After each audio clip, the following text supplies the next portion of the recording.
السلام علیکم ورحمت الله وبرکاتو. هیله ده خوښ او خوشحاله به وئ. زه شبیر احمد ذهین یم. غواړم چې نن تاسو ته د 11 ټولګي فزیک په لومړنۍ برخو باندې خبرې وکړم. لومړنۍ د 11 ټولګي فزیک لومړنۍ برخه ده میخانیکي تعادل. میخانیکي تعادل د میخانیک فزیک له مهمو موضوعاتو څخه شمیرل کیږي چې په میخانیکي تعادل کې مطالعه کېدونکي موضوعګانې هم په نظري برخه کې او هم د اقتصادي برخه کې او په ماشینونو او تکنالوژیو د پراختیا کې مهم رول لري او ځینې مسایل لکه ساختماني وسایل او رافعي او نور مسایل چې دي دا هم د میخانیکي تعادل په نظري باندې ولاړ دي. اوس راځو د میخانیکي تعادل تعریف ته چې میخانیکي تعادل په څه معنا تعریفوي. میخانیکي تعادل کچیری پر یو جسم باندې محصله قوه صفر شي دا حالت ته میخانیکي تعادل ویل کېږي. یعنې که چېرته په یوه جسم باندې د قوو مجموعه یا محصله صفر شي دې حالت ته میخانیکي تعادل ویل کېږي. یعنې که چېرته په یوه جسم باندې زیاته قوې واردې شي او د هغوی یو بل سره صفر کې بل سره خنثی کې دې ته میخانیکي تعادل ویل کېږي. چې ریاضیکي شکل ته سیګما اف مساوي کېږي صفر چې ته میخانیکي تعادل ویل کېږي.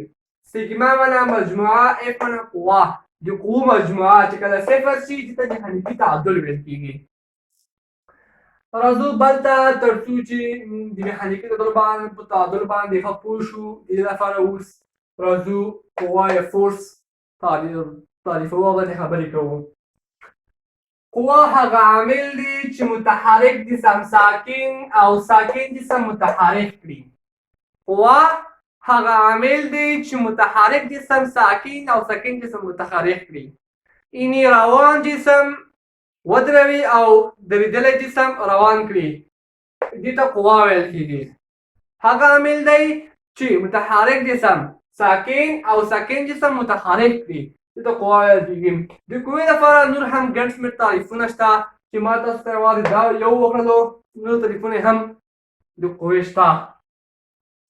اوس راځو بل عنوان د قوه د ویکتور په توګه په دې باندې یو څه خبرې کوو.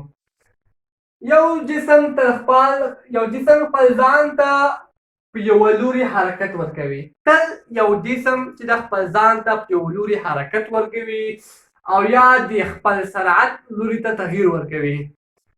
یا خپل سرعت ته تغییر ورکوي یا د خپل د حرکت لوري ته تغییر ورکوي.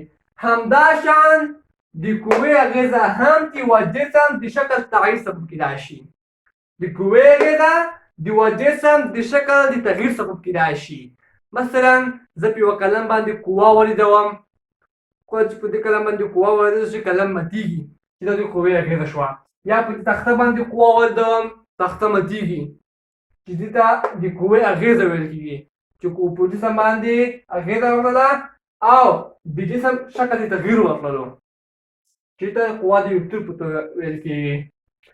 هر کله چې قوه پر یوه جسم باندې اغیزه وکړي په دې حالت کې قوه بیا درې برخې لري. راځو دلته ما یو جسم رسم کړی دی. په دې باندې یوې قوې اغیزه کړې ده. قوې ورباندې اغیزه کړې ده په دا نقطه کې یوې قوې ورباندې اغیزه کړې ده. قوې په جسم باندې قوې اغیزه کړې ده. په دې حالت کې قوه درې برخې لري. دغه برخې ته چې قوې ورباندې اغیزه کړې ده دې ته د قوې د تاثیر ټکه وایي. د قوې د تاثیر ټکه یعنې په دې نقطه کې قوې تاثیر کړی ده په یوه جسم باندې. د دې نقطې څخه تر دې ځایه پورې چې کومه فاصله ده دې ته د قوې مقدار ویل کېږي. دا د قوې مقدار ښیي چې قوه څومره ده. دې د قوې مقدار ویل کېږي. دې ته د قوې جهت یا لوری ویل کېږي. چې دا د قوې درې برخې شوې په هغه حالت کې کله چې قوه په یوه جسم باندې اغیزه وکړي. لکه څنګه چې قوه هم جهت لري او هم ویکتور لري نو ویلی شو چې قوه یو ویکتوري کمیت دی. یعنې هم ویکتور لري هم جهت لري او هم مقدار لري. نو ویلی شو چې قوه یو وکتوري کمیت دی. وکتوري کمیت کوم کمیت ته ویل کېږي؟ وکتوري کمیت هغه کمیت ته ویل کېږي چې هم جهت ولري او هم مقدار ولري. دې ته وکتوري کمیت ویل کېږي. نو په قوه کې هم دغه خبره صدق کوي. قوه هم مقدار لري او هم جهت لري. نو ځکه ورته وکتوري کمیت ویلی شو. او قوه باید په وکتور وسه هم وښودل شي ځکه چې یو وکتوري کمیت دی. اوس راځو د قوې واحداتو ته. د قوې واحدات په مختلفو سیستمونو کې وایو. د قوې د واحداتو لپاره د قوې فارمول یعنې اف مساوي کېږي ام ضرب ا په نظر کې نیسو. یعنې هر کله چې موږ د قوې واحدات لیکو وایو نو ډېر بره باید موږ د قوې فارمول په نظر کې ونیسو چې اف مساوي کېږي ام ضرب ا. اف معنا قوه فورس، ام ماس کتله، ا معنا تعجیل. دا په نظر کې نیسو. د په نظر کې نیولو سره موږ د قوې واحدات لیکو. دلته مو لیکلی دی د قوې فارمولو په لیکلی دی په سر باندې. لومړی راځو په اس آی سیستم ته. په اس آی سیستم کې د قوې واحد چې ده نیوټن ده. د قوې واحد په اس آی سیستم کې چې ده نیوټن ده. نیوټن څه شي سره مساوي دی؟ نیوټن د کیلوګرام ضرب متر پر سکند مربع سره مساوي دی. اوس دلته موږ د فارمول د قوې فارمول په اساس کې ورته نیسو. په اس آی سیستم کې کتله په څه شي باندې ښودل کېږي؟ په کیلوګرام باندې ښودل کېږي. دلته کیلوګرام لیکو. په اس آی سیستم کې څه باندې ښودل کېږي؟ تعجیل متر پر سکند مربع باندې ښودل کېږي. د ضرب په حال کې سره لیکو. نو موږ ویلی شو چې د اس آی سیستم کې د قوې واحد نیوټن دی چې نیوټن مساوي دی د کیلوګرام ضرب متر پر سکند مربع سره. نیوټن څه سره مساوي شو؟ کیلوګرام ضرب متر پر سکند مربع سره مساوي شول. دویم راځو د سی جی ایس سیستم ته چې په سی جی ایس سیستم کې د قوې واحد څه شی دی؟ په سی جی ایس سیستم کې د قوې واحد ډاین دی.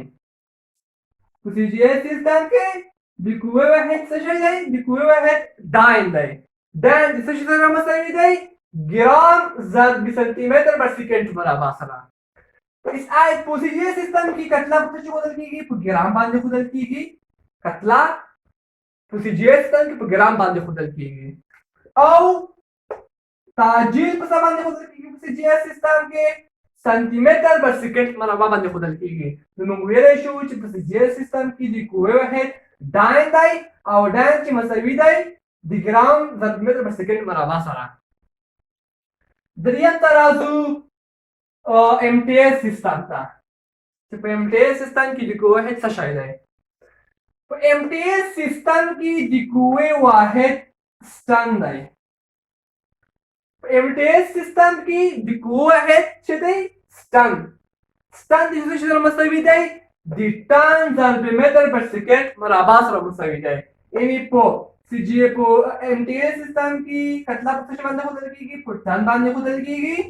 او تعجیل ښودل کېږي په متر پر سکند مربع باندې.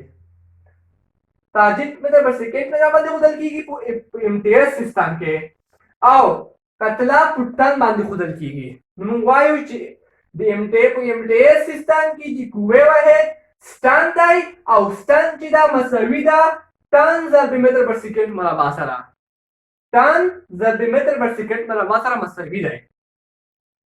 څلورم راځو اف پی ایس سیستم ته چې په اف پی ایس سیستم کې د قوې واحد څه شی دی؟ په اف پی ایس سیستم کې د قوې واحد پونډ یا لیبرا یا ال بي دی. په اف پی ایس سیستم کې د قوې واحد پونډ یا لیبرا دی چې پونډ یا لیبرا دا مساوي دی سلګ ضرب فوټ پر سکند مربع سره.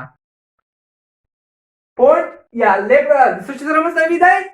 سلګ ضرب متر پر سکند مربع سره مساوي دی. ځکه چې په اف پی ایس سیستم کې کتله په سلګ ښودل کېږي او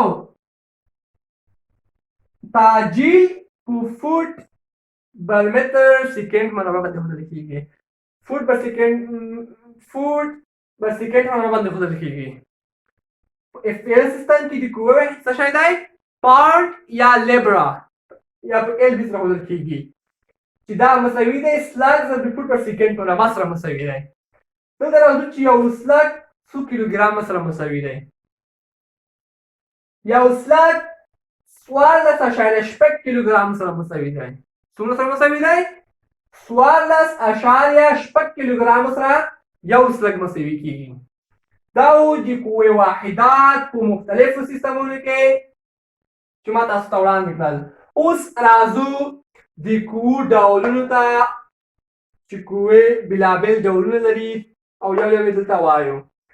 شپږ یا اووه ډوله قوې موجودې دي. شپږ یا اووه ډوله قوې موجودې دي. د دې لامل زه درته ښیم لاندې چې د شپږ یا اووه ډوله ولې ښودل دي، ولې یو ولې نه ښودل، یا شپږ ولې نه ښودل، یا اووه ولې نه ښودلو. لاندې لامل زه درته وایم. شپږ یا اووه ډوله قوې موجودې دي. راځو یوه یوه ووایو. لومړی د غزلو قوه. لومړنۍ قوه څه نومېږي د قوو ډولونو نه؟ د غزلو قوه. دویم د نړۍ د جاذبې عمومي قوه. د نړۍ د جاذبې عمومي قوه. دریم د استقاق قوه. د استقاق قوه. څلورم ډول دی د قوې د ډولونو ارتجاعي قوه. ارتجاعي قوه. پنځم د قوو ډول دی عطلاتي قوه. عطلاتي قوه. شپږم ډول دی د قوو د ډولونو څخه برېښنایي قوه. برېښنایي قوه. اووم ډول دی مقناطیسي قوه. مقناطیسي قوه. دلته ما تاسو ته وویل چې شپږ یا اووه ډوله قوې موجودې دي. د دې لامل زه اوس درته وایم.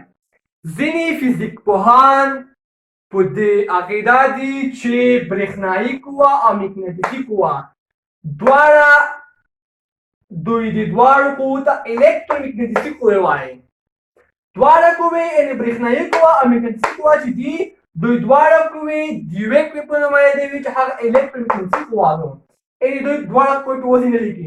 دوی یوازې د دوی دواړو په ځای الکترومقناطیسي قوه لیکي. خو بیا ځینې نور فزیک پوهان بیا په دې دوی اختلاف ورسره لري. دوی چې نه برېښنایي قوه ځان ته ده او مقناطیسي قوه ځان ته ده. نو په دې موضوع کې اختلاف موجود دی. نو ځکه په دې فزیک په کتابونو کې په زیاترو کتابونو کې دوی دا ډول لیکي چې شپږ یا اووه ډوله قوې موجودې دي.